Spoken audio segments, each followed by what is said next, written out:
pour être paix, na sécurité, et kota, simana yango, et koka kopesa, ba occasion, ya kosala ba activité économique. Pour la ligne na pesa bino longonya, bino bana Butembo, na bino bana Beni, malgré ba difficulté na bino, malgré insécurité, mais bozali kotonga toujours mboka na bino kitoko kitoko. Naza kopesa bino penza félicitations, bozali bandeko ya ko encourager.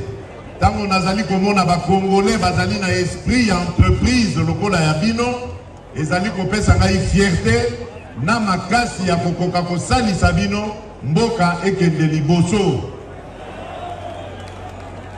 Nazali na mingi ya kolobate, nazali vraiment kosenga bino bolimbisi po ete ifoto kende lisusu tina Bunya. Nazali kosenga na bino lisusu bozala na ekenge makasi boyeba ke pandémie ya Covid ezali na mboka na biso. Bisika nyonso bozali bosalaka effort bolata masque.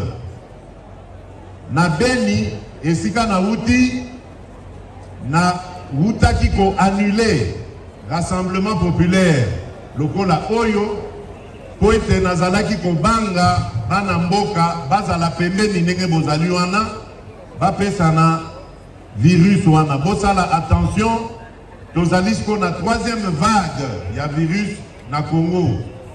Ezali koboma makasi koleka ba vague mibale oyo elekaki ya coronavirus.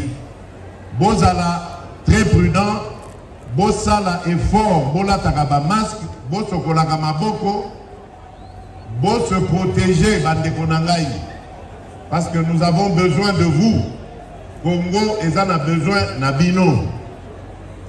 Voilà batata ba mama bandeko mingi ya kolobezalité nazali ko